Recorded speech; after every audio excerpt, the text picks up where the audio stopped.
오늘 예배 가운데 우리가 교회학교에서 10년간 또 20년간 계속해서 하나님의 사람들을 향하여 우리에게 주신 어린 영혼들을 향하여서 수고하고 또 애쓰는 그러한 교사들의 수고를 기억하고 감사하는 시간을 가졌습니다. 8시 반 예배가 끝나고 10시 반 예배 전에 20년 동안 함께했던 이제 세 분의 교사와 잠깐 만나는 시간이 있었습니다. 유치부에서는 우리 신은재 선생님이, 또 유년부와 초등부에서는 우리 한동환 선생님과 이현주 선생님이 함께 했는데, 청년 때부터 저와 함께 신앙생활을 한 귀한 우리 교회 청년들이었습니다. 한 분이 얘기하기를 제가 시작은 언니와 같이 했는데 어느 사이 20년이 지났다고 제게 말씀해 주셨습니다. 정말 20년이 눈 깜짝할 사이에 지나는 것을 보게 되죠. 하나님께서 우리 한 사람 한 사람을 창조하실 때 우리 모두에게는 서로 다른 외모와 서로 다른 특징과 또 서로 다른 환경 가운데 우리 인생이 살아가도록 인도해 주셨습니다. 같은 형제와 자매들과 자신들을 비교해 보면 서로 다른 것을 알 수 있습니다. 이번 주 초에 저는 짧은 휴가를 제 동생들과 가졌습니다. 제 동생 중에 한 사람이 일하는 곳에서 아주 좋은 일이 있었기 때문에 형과 동생을 좀 대접한다고 해서 저희가 잠깐 시간을 갖는 1박 2일의 짧은 시간이 있었는데요. 저희는 삼형제인데 삼형제가 셋이 다 다릅니다. 사실은 외모도 완전히 다르고요. 성격도 제가 첫째인데 둘째와 셋째가 다르고 하는 일도 사실은 다릅니다. 또 신앙생활을 각자 교회에서 하고 있는데 교회에서 열심히 헌신하는 것은 동일하지만 헌신하는 방법도 또 신앙생활의 컬러도 아주 다른 것을 제가 이제 더 나이 들고 나서니까 확연히 알겠습니다.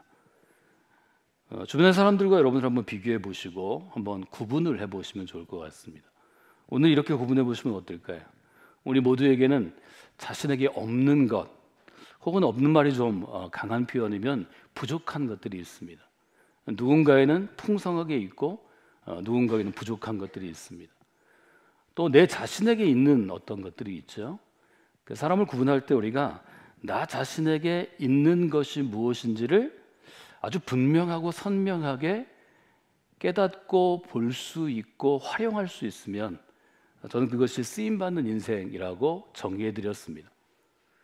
근데 우리가 아주 미숙할 때, 예를 들면 10대 청소년 시절, 20대 청년 시절, 내 인생이 완숙해지지 못하고 어떤 일을 해야 할지, 어떤 미래가 펼쳐질지, 어떻게 살아갈지 모를 때에는 내 자신에게 없는 것에 주목하기 쉽습니다.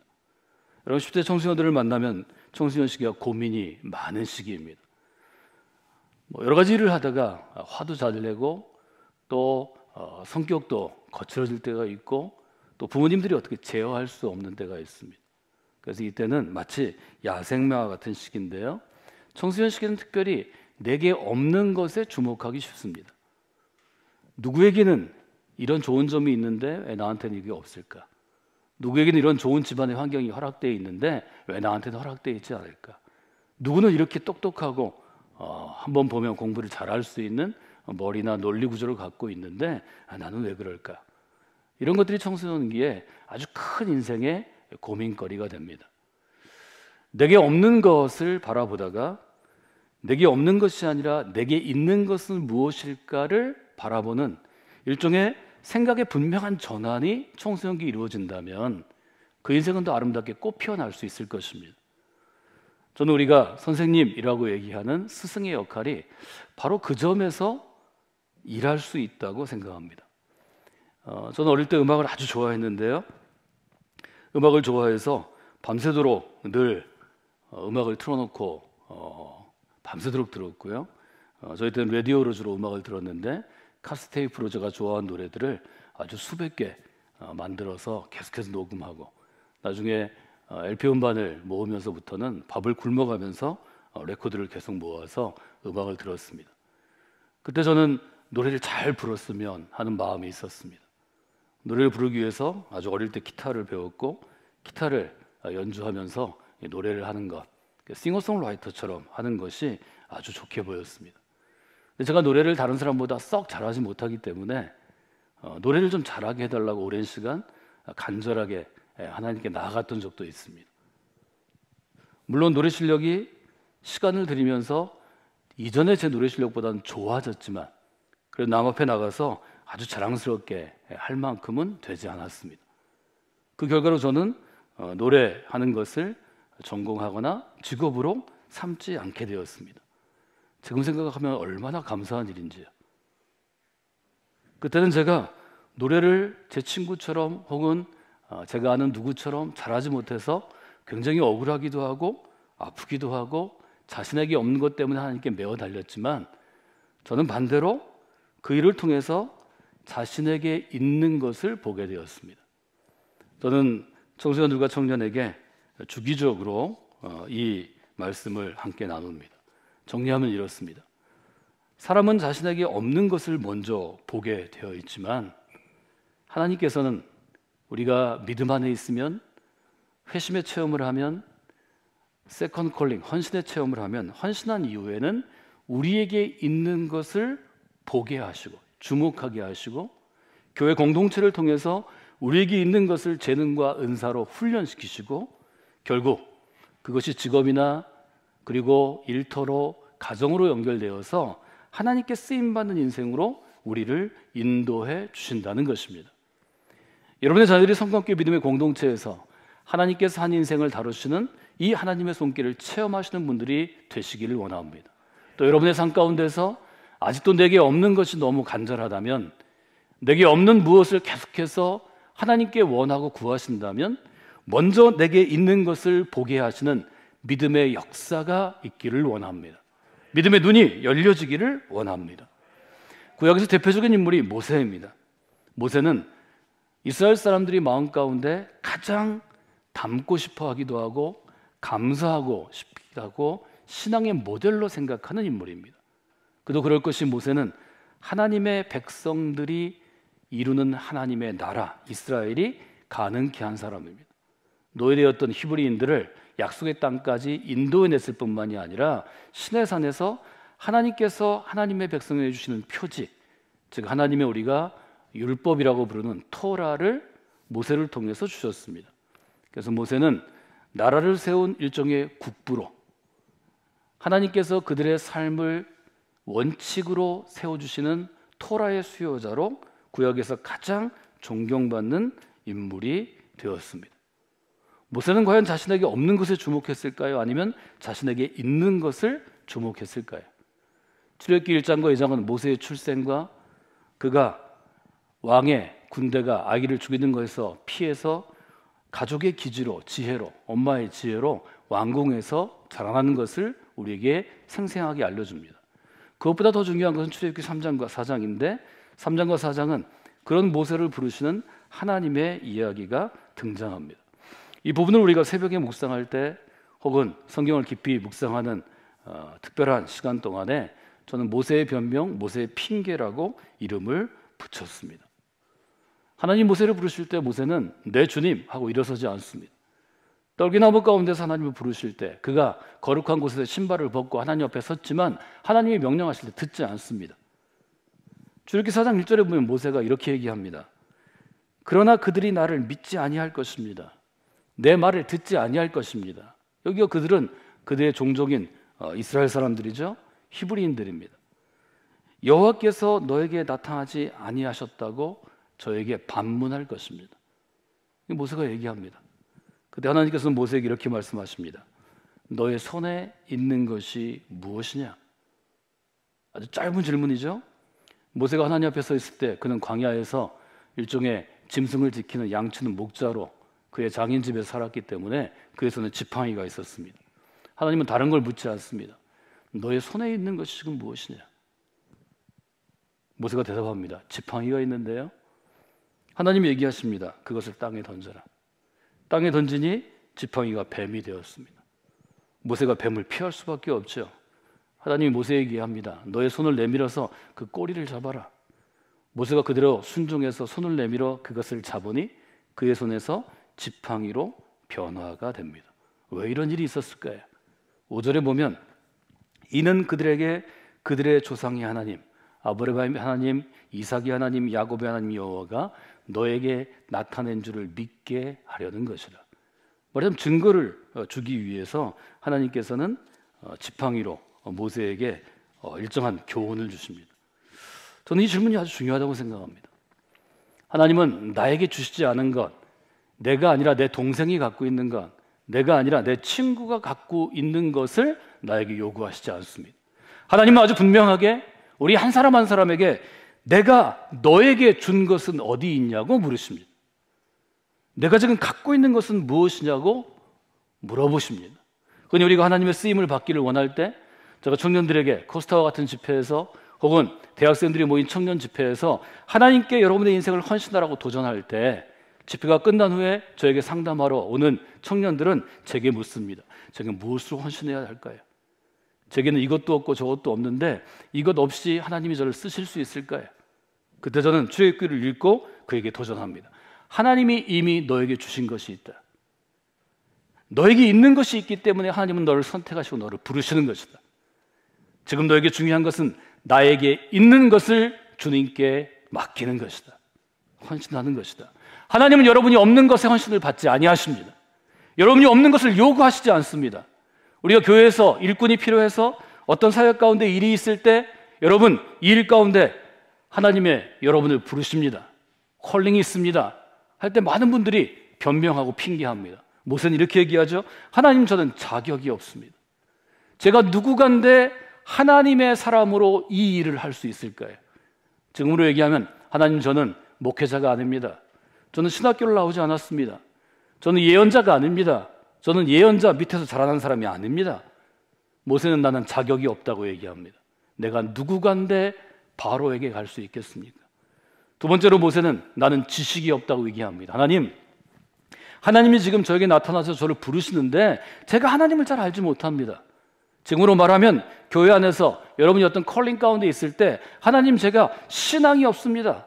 제가 믿음이 없습니다. 하나님, 제가 일하는 사역자로 훈련받지 못했습니다. 그렇게 얘기하는 거죠. 하나님께서 듣지 않으시니까 모세가 자기 얘기합니다. 하나님 아시는데요, 말을 잘 못합니다. 이집트의 왕인 바로에게 가서 말하려면 논리적으로 제가 논리 정연하고 말도 아주 유창하게 하고 바로하고 말싸움에서 논쟁에서 이겨야 하는데 제가 말을 하지 못합니다. 하나님이 그것도 듣지 않으시고 모세에게 그냥 가라 그렇게 하시니까 모세가 또 얘기합니다. 하나님, 저는 신용 없는 사람이에요. 하나님, 히브리 사람들이, 동족들이 나를 믿지 않아요. 여러분, 모세의 이야기가 모세로 끝난다고 생각하시면 아니 됩니다. 때때로 우리들은, 아니 사실은 우리 모두는 나에게 없는 것에 주목하는 경향이 강합니다. 어떤 일을 반드시 누군가 해야 되는 믿음의 도전 앞에서 우리는 결단하지 못합니다. 왜냐하면 그 도전을 충족시키는 조건이 혹은 충족시키는 재능과 은사가 내게 없는 것을 사실 알기 때문입니다. 우리는 때때로 그렇게 기도합니다. 하나님, 제게 없는 것을 채워주시기를 원합니다. 여러분 혹시 평생 이렇게 기도하시지 않습니까? 이것은 저의 젊은 시절의 기도의 제목이었습니다. 하나님, 제게는 이것이 필요합니다. 이것이 요구됩니다. 이것이 없습니다. 지금 돌아보면 그것은 제가 기도할 제목이 아니었습니다. 하나님은 언제나 우리에게 각 사람에게 주신, 혹은 교회로 얘기하면 성강교회에게 주신 있는 것으로 일하기를 원하십니다. 하나님은 내게 있는 것이 무엇이냐고 물어보는 것입니다. 내게 있는 것이 무엇이냐고 물어보시는 하나님 앞에서 변명하고 핑계를 대고 그 타이밍, 그 거룩한 기회를 놓치게 될 때 우리에게 주어지는 현상이 있습니다. 그것은 하나님의 때를 붙잡지 못하고 하나님의 때를 흘려보내는 것입니다. 저도 하나님의 때, 하나님의 길로, 하나님의 규모로 라는 주제를 가지고 여러분과 2012년, 14년 씨름할 때, 뉴스페이스를 건축할 때 그때 제가 이 점에 대해서 아주 분명하게 말씀드렸습니다. 얼마나 많은 그리스도인들이 많은 시간을 핑계를 대느라고 소모합니까? 얼마나 많은 시간 동안 혹은 기회 동안, 많은 타이밍 동안 변명하느라고 열중합니까? 하나님이 여러분을 부르신다고 느끼고 깨닫고 듣게 되었을 때는 그때가 바로 하나님의 때입니다. 우리에게는 예 주님 하는 믿음이 필요합니다. 우리가 2달 전에 본 사무엘이 바로 그러했습니다. 나의 없는 것을 아시는 하나님께서 지금 이 거룩한 기회에 나를 쓰시는 것은 나의 있는 것을 쓰시기 위함입니다. 나의 있는 것을 내가 아직 보지 못해도 하나님은 보게 하실 것입니다. 주목하게 하실 것입니다. 스데반이 하나를 주목한 것처럼 나의 인생과 나의 있는 것을 주목하게 하시는 것입니다. 저는 이것이 믿음이라고 말씀드렸습니다. 내가 충분히 알고 있는 것으로 내가 할 수 있는 일을 한다면 그게 어떻게 믿음이 되겠습니까? 내가 아직 알지 못하지만 하나님이 나에게 숨겨주신 것, 아니 아직 내가 찾지 못한 것, 내게 없는 것을 가지고 하나님의 일을 감당할 때 그때 믿음이 필요한 거죠. 저는 어린 시절에 들은 짧은 이야기 때문에 청년들에게, 청소년들에게 세컨드 콜링, 우리 인생을 헌신하는 것에 대해서 이야기할 때 늘 예로 듭니다. 지금은 포장이 다 되어 있지만 우리나라도 사실은 30년 전만 해도 또 60년대를 기억하시면 그냥 포장 안 된 길들입니다. 미국도 19세기에 그러했습니다. 도시와 도시 사이에 도로가 포장되기 전까지는 도로 사정이 좋지 않았는데요. 19세기 말에, 지금으로부터 100년 훨씬 더 넘기 전에 존 챔버스 목사님이 목회하는 제일독립교회라는 곳의 교회 이야기였습니다. 어린 시절에 저는 여러 번 이 얘기를 들었는데요. 나중에 자료를 찾아서, 책을 찾아서 읽고 여러 가지를 생각하고 성광교회 어린 아이들에게도, 청소년들에게도 제가 설교합니다. 비가 오면 오래된 건물이니까 비도 새고 또 포장이 되어 있지 않으니까 마당이 지득탕이 돼서 늘 예배하는 성도들이 신발이 좁고 양말도 좁고 예배당은 지저분해졌습니다. 뭔가 대책을 세워야 되는데 대책을 세우는 사람은 없고 어려움이 있었습니다. 13살 된 존이라는 어린아이가 이 교회 비가 올 때마다 이 어려움을 좀 이겨야 되겠다는 생각을 가지고 아버지가 벽돌 공장 하는 곳에 가서 일하기 시작하죠. 그래서 하루 7센트의 일당을 받는데 일주일에 자기 임금의 일부분을 벽돌을 한 장 두 장 아버지로부터 삽니다.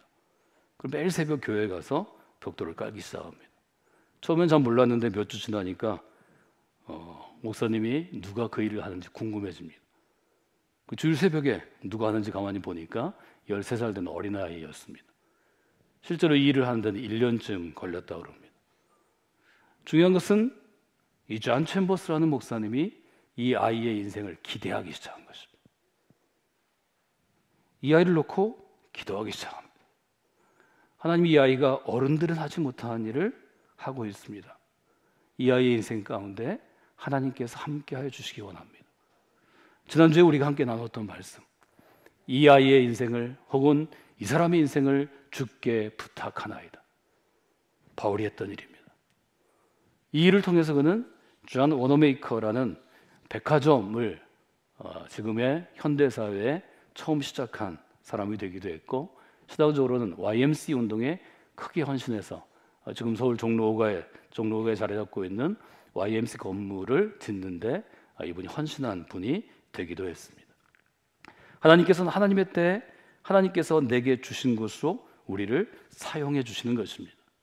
교회 안에서, 믿음의 공동체 안에서 스승의 역할은 어떤 것일까요?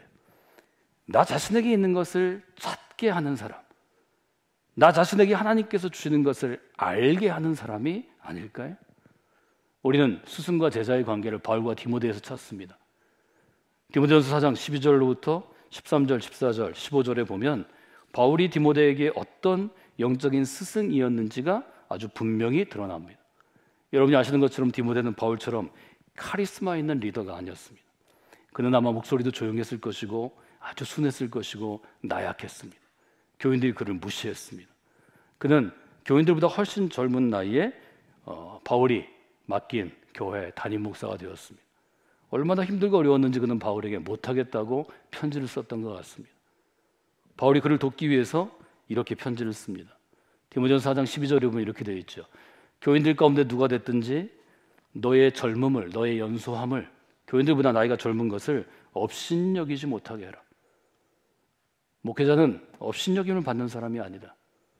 너는 말이나 행실이나 사랑이나 믿음이나 정절에 대해서는 너보다 나이 많은 교인들에게 본이 되어야 한다. 13절에 이렇게 되어 있죠.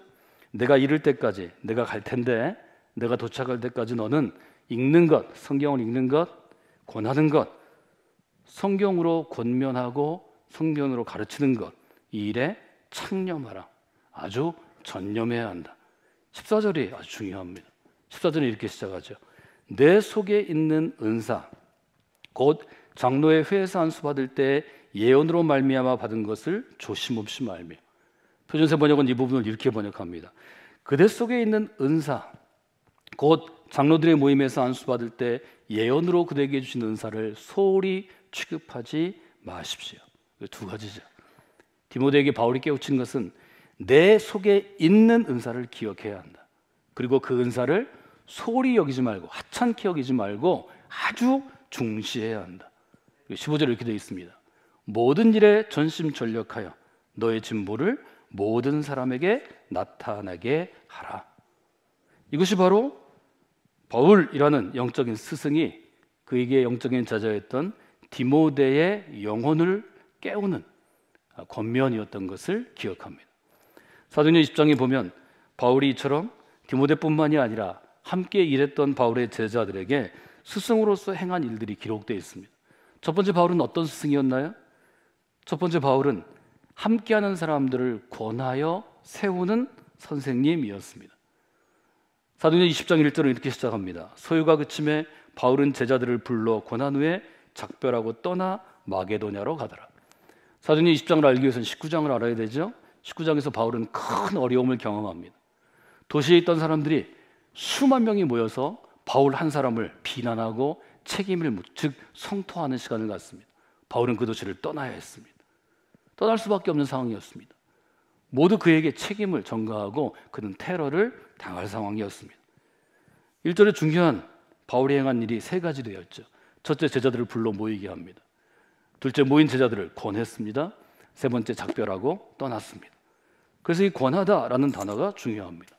권하다라는 단어는 현대어 선형경으로 번역할 때 격려하다 이렇게 번역됩니다. 근데 지금 우리가 사용하는 격려라는 단어와 성경에서 좀 얘기하는 권하다라는 단어는 좀 구분할 필요가 있습니다. 지금 우리가 사용하는 격려라는 단어는 마음을 북돋아주는 것입니다. 말하자면 마음에 아주 좋은 긍정적인 선한 에너지를 주는 것입니다. 그래서 기운을 차리게 하는 것입니다. 활력을 주는 것입니다. 이 격려하는 자는 매우 중요하죠. 여러분이 힘들었을 때, 지쳤을 때, 포기하고 싶을 때, 낙심하고 싶을 때 옆에서 누군가 격려해 준다면 큰 힘이 될 것입니다. 그러나 그것은 작은 격려입니다. 성경에 써 있는 권하다는 어떤 것인가 하면 바울 사도가 가르친 성경의 진리를 삶 가운데 실제로 쓸 수 있도록, 적용할 수 있도록 가르치고 때로는 꾸짖고 때로는 강력하게 채찍질하는 것입니다. 그냥 쓰다듬어주고 안아주고 옆에서 도와주는 것과는 조금 다릅니다. 여기 쓰인 헬라어 단어가 옆에 서서 도와준다라는 뜻입니다. 우리가 보혜사 성령이 하는 일을 영어로 헬퍼라고 번역하는데 그때 쓰는 단어 파라클레토스가 바로 이 단어입니다. 바울이 스승으로서 한 일은 어떤 것인가 하면 권하는 것이었습니다. 지금 지쳐있는 디모데 옆에 섭니다. 그리고 그를 돕습니다. 그런데 이 돕는 것은 단순히 옆에서 안아주고 보듬어주고 위로하는 게 아닙니다. 그를 꾸짖고 깨우쳐서 진리 안에 서도록 하는 것입니다. 이것은 매우 중요한 일입니다. 여러분, 스승의 주일을 맞이해서 여러분이 성공학교 믿음의 공동체 안에서 누군가 어린 영혼이 지치고 낙심돼서 쓰러질 때 옆에 서는 분들이 되시기를 원합니다. 돕는 분들이 되시기를 원합니다. 말씀으로 가르쳐 세우는 분들이 되시기를 원합니다. 두 번째로 바울이 한 것은 어떤 것인가요? 4절, 5절, 6절에 보면 바울은 여러 사람과 함께 일합니다. 저는 이것을 팀 빌딩 어빌리티라고 말씀드렸습니다. 한 사람이 일하는 게 아닙니다. 바울의 목회의 특징은 여러 사람을 훈련시키고 그 사람이 아직 미숙하면 이 일을 맡을 때까지 훈련시키고 이 일을 맡을 수 있으면 그 사람을 담임 목사로 세워서 여러 교회를 계속해서 개척해 나가는 것입니다. 그래서 함께 하며 세우는 것이 바로 스승의 역할입니다. 4절에 보면 이렇게 되어 있죠. 아시아까지 함께 가는 자는 베레아 사람 브로의 아들 소바더와 데살로니가 사람 아리스다고와 세군도와 더벳 사람 가이오와 디모데와 아시아 사람 두기고와 드로미로라. 여러 사람들이 등장하죠. 베레아 사람, 데살로니가 사람, 이 두 도시는 2차 선교 여행에서 바울이 들은 곳입니다. 더베는 1차 선교 여행에서 방문한 지역입니다. 아시아, 두기고와 드로미모는 3차 여행에서 얻은 사람입니다. 왜 바울은 함께 팀을 이루어서 선교 여행을 했을까요? 선교 여행을 팀으로 한 이유는 어떤 것일까요? 그것은 팀으로 훈련하기 때문입니다. 예수님도 제자들을 모아서 팀으로 훈련하셨습니다. 바울도 사역 팀을 만들어서 지금 이곳에서는 7명을 선택해서 자기의 선교팀 가운데 함께하는 것을 보게 됩니다. 그래서 믿음의 스승들은 함께하면서 리더를 세웁니다. 여러분, 성광교회 믿음의 공동체 안에서 성도들과 함께하면서 리더를 세우는 그리스도인으로 여러분들이 쓰임받는 분들이 되시기를 원합니다. 4가지를 우리가 함께 나눌 수 있는데 오늘 저희가 2가지에서 그쳐야 될 것 같습니다. 오늘 제가 여러분과 함께 나눈 것들을 한번 잘 정리하시면 좋을 것 같습니다. 사람은 자기에게 있는 것과 없는 것 중에 없는 것을 주목하는 경향이 있습니다. 이것은 여러분의 인생을 낭비하게 합니다. 여러분이 믿음 안에 있고 거룩한 기대를 품고 하나님이 여러분의 인생을 사용하시기를 원한다면 여러분에게 있는 것을 먼저 주목하셔야 합니다. 하나님은 있는 것으로 일하게 하시고 쓰임받게 하십니다. 이 일을 가능하게 하는 것이 영적인 교사들, 영적으로 여러분들에게 스승이 되는 사람들이 할 일이고, 여러분 모두가 여러분보다 믿음이 어린 영혼들에게는 그 스승의 역할을 감당하실 수 있어야 합니다. 첫 번째 스승의 역할은 어떤 것인가요? 권하여 함께 옆에 서서 그를 진리로 세우고 진리를 적용하도록 돕는 사람이 되는 것입니다. 두 번째는 여러분이 성광교회 같은 믿음의 공동체에서 함께 하시는 동안에 팀으로 사역하시고 팀으로 훈련받으시고 팀 안에서 리더로 세움받는 게 중요합니다. 한 사람이 일하는 게 아니고 여러 사람이, 적어도 우리가 소그룹 하면 7명부터 12명까지를 의미하는데요, 7명부터 12명 정도의 팀을 이루어서 믿음의 사역을 감당하는 것입니다. 새가족을 인도하는 것이든지 어린아이를 양육하든지 청소년들을 양육하든지 아니면 교회 안에서 뭐 어떤 장식과 같은 꽃꽂이 같은 일을 하든지 그런 일들을 여러분이 감당하는 것입니다. 여러분들이 믿음의 스승들을 성광교회에서 여러분 만나시고 좋은 영향들을 받기를 원합니다. 여러분이 좋은 영향을 받은 것처럼 여러분보다 믿음이 여리고 새롭게 신앙생활을 시작하는 성도들에게 동일하게 영적인 스승으로 쓰임받는 분들이 되시기를 원합니다. 하나님께서 그 일을 통해서 여러분들을 세우시고 함께 하시리라 기대합니다.